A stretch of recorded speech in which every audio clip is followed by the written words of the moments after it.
Rest day pa rin namin. Pero ito at nagagaya kita, alis kami ngayon. Mamimili kami ng ilang gamit. Ang hirap din ng nasa ibang bansa. Bukod sa wala ka ng mga gamit, ay malayo ka pa sa iyong pamilya. Pero wala tayong magagawa kundi gawin ito para mapaganda ang kanilang kinabukasan. Alay, pagpasensya nyo na ang aking boses at iba. Paus kasi ako, kaya pagtyagaan nyo na.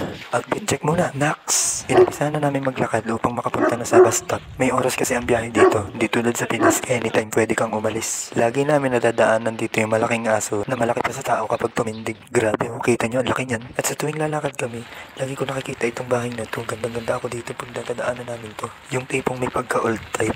Tapos napansin ko hindi talaga sila lumalabas ng bahay.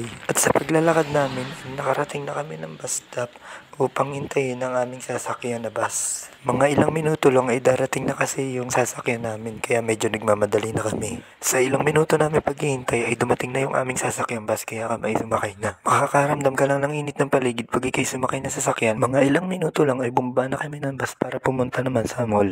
Nabalitaan kasi naming murang bilihin dito kaya sinubukan namin puntahan kaso hindi kami pinapasok kasi kailangan namin ng business card ay wala naman kami nun. Bibili na lang sana kami ng ticket ng bus kaso wala pala silang tinda kaya ang senaryo naglakad na lang kami sa labas para pumunta sa kabilang mall. Medyo malayo-layo nga lang din yung kasunod na mall pero wala kami magagawa kasi kailangan namin bumili ng ticket pupunta sa plaza. Kahit maulan nilakad na namin, wala eh, nandito na eh.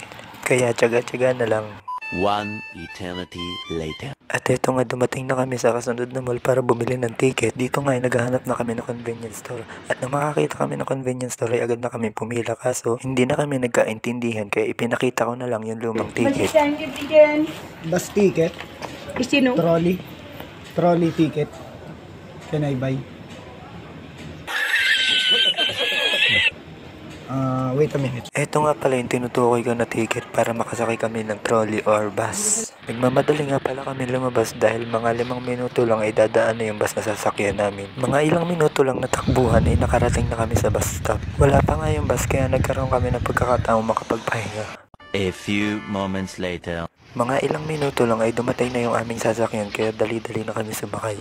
Kung curious kayo sa ticket na sinasabi ko, ganito pala siya ginagawa. Sasaksak nyo lang ang ticket at hihilahin pababa upang magkaroon ng butas yung numero niya. Kaso hindi siya nagawa ng maayos kasi may mabait na naglagay ng upos ng sigarilya sa loob. Kapag hindi mo ginawa ito ay magkakaroon ka ng multa. Masungit pa rin ang panahon. Yari kami nito mamaya. Sa puntong ito ay malapit na kami bumaba. Nang makababa kami ay naglakad-lakad kami at agad kami nakakita ng Asian store. Yan, ayun yung sinasabi. Dali-dali kami pumasok upang makita namin kung ano yung mga tinda nila. Vietnamese nga pala ang nagtitinda sa store na to kaya ayun, hindi na naman kami magkaintindihan. Pahirapan na naman kami. Nakakita nga para kanilang rice cooker dito. Medyo may kamahalan nga lang. Hindi pa kami sumasahod kaya ayun, autopass kami. Nang makapamili na ang kasama ko ay agad na kami lumabas upang hanapin yung aming pakay. Gamit sa bahay ang kanyang pakay pero grocery ang kanyang inabot. Sa paglalakad namin na nakakita kami ng basar kaso sarado kaya umalis na lang uli kami. Sa paglalakad namin ay ito na ang aming huling pupuntahan. Yan ay ang Pilsen Plaza. Nandun naman kasi talaga yung pinakapakay namin. Ilang minuto lang din naman ang paglalakad namin at ito na, nandito na kami.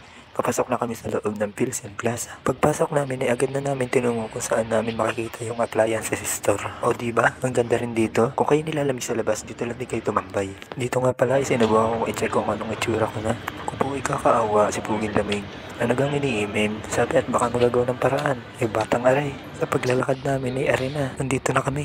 Aray lang talaga sadya namin din eh. Aray nga't pati ako'y napabili. Kami uuwi na. Inabot na ng hapon kalalakad Dito nga ay nagmamadali na naman kami. Ticket na naman ang problema namin. Nakabili na naman kami ng ticket niyan. Ang hinahabol na lang namin ay yung oras ng biyahe ng bus. Nakasakay na naman kami niyan. Medyo naman problema lang kami sa susunod namin sasakay yung bus. Baka maiwan kami. 2 minutes lang kasi ang pagitan ng pagbaba namin sa bus na ito at sa pagsakay namin sa susunod na bus. Kita naman sa itsurang pangangamba. Ang lamig kasi sa labas. At sa pagbaba namin ay nagmamadali na naman kaming lumakad para pumunta sa susunod na bus stop. At nangyari na ngayon naiisip ko kanina. Naiwan kami ng kasunod na bus. Kaya nangyari naghintay muna kami na mahigit 1 oras at naghanap na masisilungan. Grabe sa lamig. Basa na ng ulan ng sapatos 2 hours later. Makalipas ng mahigit 1 oras, naglakad na kami papunta sa bus stop na aming sasakyan. Sa part na to ay medyo lumakas pa ang ulan kaya nagmadali na kaming lumakad. Mga ilang minuto lang ay nandito na kami at naghihintay na lang ng aming sasakyan. Grabe ang lamig talaga, ang lakas kasi ng hangin at ulan. Maya pa ay dumating na yung bus na aming sasakyan. Laking pasalamat namin dahil kami nga nilalamig na.